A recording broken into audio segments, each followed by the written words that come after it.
Hello world of YouTube and welcome to my comeback sort of thing, kind of. I've been away for a little while. I have a vlog, actually I have two vlogs, but a vlog kind of giving you a small update, filmed in multiple settings, giving you kind of updates on where I'm at, what I've been up to in life, but I didn't want to come back with that. I wanted to come back with something of substance, like substance and ordinance with, in relation to what I post on the channel that isn't vlogs. And so, I'm making this top 6, my top 6 records of the year so far. I've listened to a small handful of records throughout the year so far, and these are 6 that definitely stand out above the ones that I've listened to. I haven't listened to all the albums I've wanted to listen to that have come out this year, but I've listened to a good sum of records, especially in comparison to what I normally have to this point, at least in the past few years. So here's kind of my list, straight out, 6 records I'm digging. And a little bit reason as to why. Of course, there's still 5 months left of the year, so let's change up a good amount. And yeah, that's pretty much it. Let's get into it. Number 6 is Jamie XX's In Color, a really fantastic collection of songs that feature just a good batch of textures and moods under the umbrella of electronic music. There's some really good instrumentation woven in with these synths, a lot of the good drum sounds mixed with some of these, and some of the non-energetic songs have some really good textures to them that flow the record together pretty well. There's a couple tracks on here that are kind of missed, but all in all, this record's actually really well put together, and I was happy that I checked it out because all I knew of Jamie XX before this was that the Drake song Take Care, his remix of the Gil Scott-Heron track was used, and I like that beat, and I like a lot of the instrumentation, or a lot of the instrumentals on this record, and I'll definitely see myself revisiting at least a good sum of these tracks throughout the rest of the year. And at number 5 is Sleater-Kinney's No Cities to Love. Now, I wouldn't say I'm a Sleater-Kinney aficionado. A big reason why I had ever heard of the band was because of Carrie Brownstein, who's in Portlandia, but I had heard of the band, I feel like, and I'm pretty sure I've heard some of their other songs, but I've never sat down and actually listened to a full-fledged record until this one came out. And I gotta say, I really enjoyed it. I've read on at least a review that it's their happiest record, so that definitely has me intrigued as to what the rest of their stuff sounds like. But I think this is a really great batch of just tight, well-put-together, catchy songs. And I definitely love a lot of the punchy, catchy choruses on this thing, and I think that it shows that some comeback records can be genuinely really great, and there have been other ones in recent years that have done that, but this one really stands out to me. In general, I think the girls came together and showed that they still have a lot of cohesion and tightness as a band after years of not playing together, and I definitely think that this one will be sticking throughout the rest of the year, but again, you never know what will happen. I do genuinely love a lot of this record, though. There's maybe like a couple tracks that don't stick with me as a whole. And at number 4 is Melachesh's Inky, which is the metal record that I have on the list this year. I guess obligatory. I usually have at least one metal record on my of the year list, but definitely this is the one that is sticking with me really well. Austin told me to check it out. It's a melodic black metal record with a lot of Israeli folk influence, but you know me, I love me some Israeli folk music. I mean, Orphanland and A Massacre, and I just love Israeli music, and I love when bands weave it in with their music, and this band does a really good job of that with having some songs that are just straight Israeli folk songs, and they are beautifully put together. But when they're not being all folksy and stuff, this is a fantastic batch of metal songs. It's really fierce. There's a lot of thickness to the production on this thing, and I've seen that there are some complaints to that, but it doesn't bother me as much. I do think that there's a lot of sheer aggression on here, and some of the riffage is outright fantastic. I fucking love this thing, and I'm happy that Austin told me to check it out because he knows my tastes pretty well, and this definitely shows, not just on this entry, but on another one on the list as well. And at number 3, Kendrick Lamar's To Pimp a Butterfly. Now, before I actually had to take this forced hiatus because my laptop broke, which is mentioned in the vlog, I think. If not, I'll film a part before I put this up, or even after I put this up, saying that that's why I'm gone.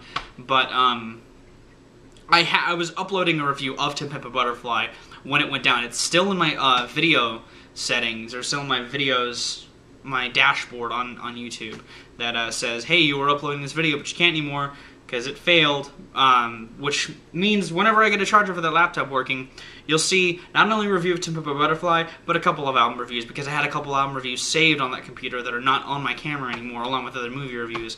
So, but regardless, To Pimp a Butterfly. I think it's a great record. I do love it a lot. I do have some nitpicks over the record, but as a whole, I think it's great. I love that Kendrick is continuing to expand his palette sonically. I like a lot of the tracks on here when he's catchy. He's really fucking catchy. I love the funk infusion. I was happy to hear it on I, and I was happy that it carried throughout the rest of the record. It's a fantastic batch of songs, and it's just Kendrick being Kendrick.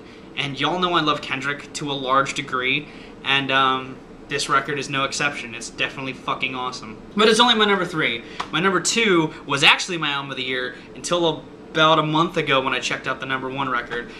Disaster Piece's It Follows. Disaster Piece did a film soundtrack, his first ever full-fledged film soundtrack, and it's awesome. It's a horror movie. I tweeted out back when I first heard this thing that I wouldn't be surprised if a horror movie was my number 1 album of the year, and this is definitely one that's continuing to stick through me. I'm actually going to do a review of this thing eventually, soonish, even though it's, you know, kind of been out for a while. But this is a horror movie soundtrack that definitely pays homage to a lot of its influences, both in the film and other mediums, but also just gives it a good twist. I love the atmosphere of this thing. I love the chaotic, disarrayed noises, along with a lot of the synth choices. There's a lot of really great orchestration on this thing from a synthetic standpoint, and it all works really well. This is a really good horror soundtrack, and it's fucking terrifying on its own. So I definitely recommend it if you like scary shit. Now, number 1 is another album that Austin told me to check out because it sounded directly up my alley, and it is. It's Algiers. Algiers. If you've probably heard of this band, it'd be either through one of the few reviews of it that's on the internet, but this is a bluesy sort of record with some gospel thrown in there and some industrial thrown in there, which is really what piqued my interest. Austin kind of described it as Pretty Hate Machine meets Tom Waits, and that's pretty much what it is. Like, if Tom Waits went back, or in 1989, like if current Tom Waits, or any Tom Waits, went to Trent Reznor in 1989 and went, "Hey, I like what you're doing now. Let me sing on your record, though." And Trent was like, "Okay, that sounds kind of cool." And it happened. I mean, there's a lot of stuff on here that isn't as dance-oriented. There's still a lot of bluesy gospel stuff. But when the electronics are in there, they stand out pretty well, and they still enhance a lot of the atmosphere that the record starts off presenting. Whether it's foreboding, dance-driven, what have you. This is a magnificent batch of songs that has some really interesting blendings of styles that I didn't think I'd love just on surface value, but after giving it a full-fledged listen and getting engulfed into the music, I can wholeheartedly say this is a magnificent release that has come out this year that I cannot wait to hear more from this project, and I'll definitely be holding on to this one throughout the year. I can guarantee you that. I fucking love this record. It's so fucking good. I mean, there's some moments on here that should not be dancey and catchy and accessible, but they are, and they work on such a stellar level that is awesome. I highly recommend, out of any record on this list, even more than Disaster Piece, as much as I love the guy, for you to check out Algiers' Algiers, because it is a record to be marveled and looked into. It's just a fantastic piece of experimentation and the art of blending done perfectly. It's really good. And that's my favorite record of the year so far. There's other records that are coming out that I want to listen to. There's records that have come out that I haven't listened to yet. So we'll see. You know, my end of the year lists sometimes have really weird number 1s, so I don't know what'll happen. You don't know what'll happen. But what I know right now is that's my opinion on the year so far in music, or in relation to what I've listened to. If you would like to listen to any song from the ones I just mentioned, I'll put links in the description for songs, along with other places on the internet that you can find me. I'm gonna go. Hopefully you enjoyed my video. What are some of your favorite albums of the year? I don't normally do that sort of thing. That felt really weird to ask, but I am curious what you guys are listening to, what you guys are liking this year.